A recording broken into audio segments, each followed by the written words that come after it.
Hi everyone, welcome to another episode of Jay's Office Hours. Today we're going to talk about one of my favorite things to do when writing, which is blending genres. As you may know, I write urban fantasy, which is already a melting pot genre that combines fantasy, thrillers, action, horror, romance, you name it. It all goes in the pot. And depending on which author you're reading, they may use one genre more or less than other authors, but it's always a blending. But the series that I've written that has the most blending of genres is my Prospero's War series, starting with the book Dirty Magic. This is called an urban fantasy, but to me it's actually more of a supernatural police procedural novel. There is magic, of course, but the plots revolve around a group of agents who are trying to solve crimes.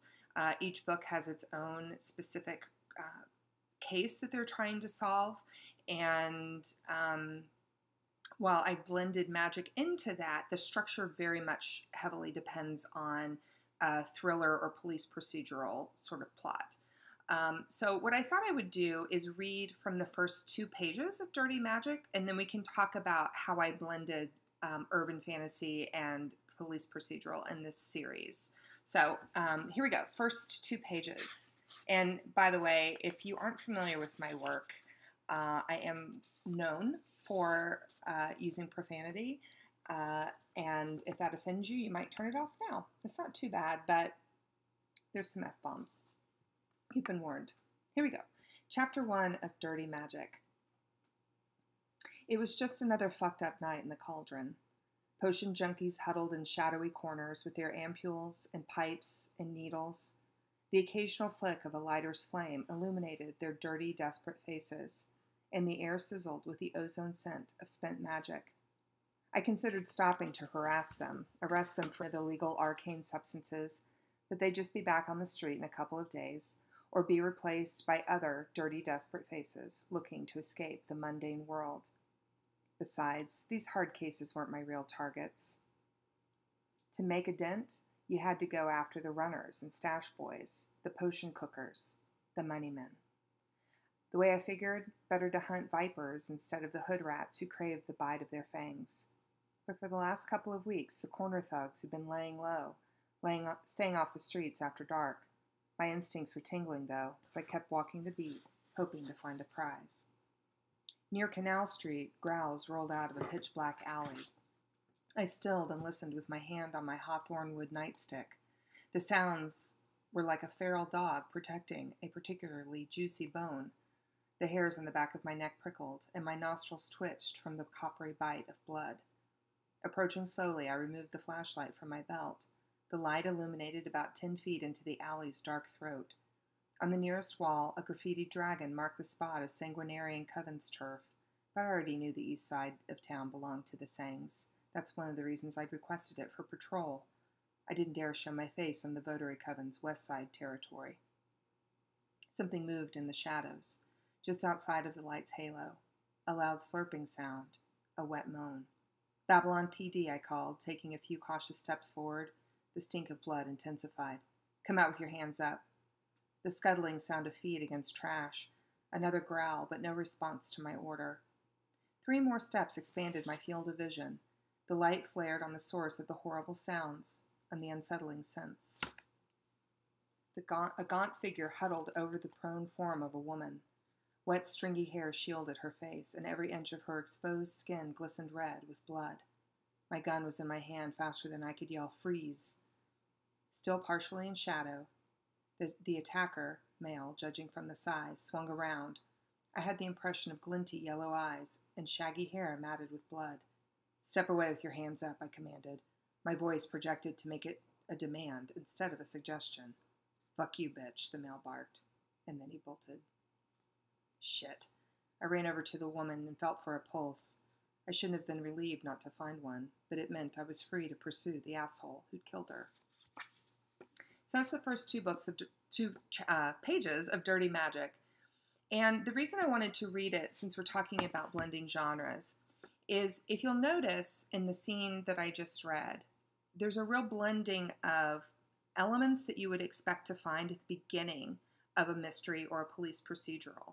You start with a crime, you start with a cop, you kind of get to know her voice, and then you start off with finding a crime in progress, or in some cases in a mystery, you would just find the dead body and the cops would be showing up to investigate the scene. Those elements that you would expect are there. However, layered in with those elements are world building. She mentions that she uses a hawthorn nightstick, which is a hawthorn wood nightstick, which is a hint about the use of magic.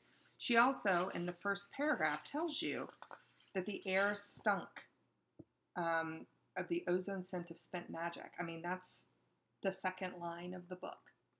So going in immediately, you know that there is magic in this book, and it's going to be a part of the process of solving the crime. And you also know that the criminals are going to be using magic, which puts a spin on what you would expect to find in a normal police procedural. Some of the other elements that we see here, I mean, obviously the attacker that she comes across is not strictly human.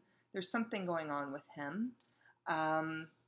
And what else was it? Oh, she talks about the covens turfs. In this series, the covens of wizards are stand-ins for drug gangs. So she's very aware of where all the covens work. And the reason that she avoids the votary covens territory, she said, I didn't dare show my face on the votary coven's west side territory, is that she grew up in that coven. And so going there makes it pretty dangerous for her because she's seen as a traitor by that coven. So just in the first 2 pages, you get a ton of world building, but you also get the seeds of a crime that she will be investigating going forward.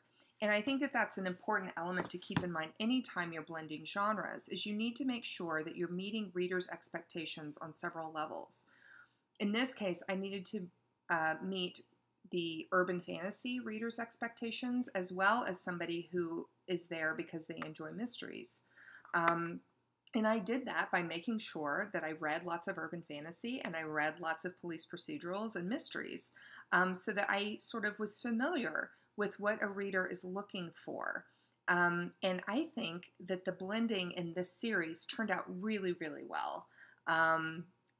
I know I'm biased because I wrote it, but it was a really fun blending of genres. And in fact, the source of inspiration for this series was the TV show The Wire, which I binge watched over like a 2-week period a few years ago. And I was like, man, that was really good, but I think it would be really cool with wizards.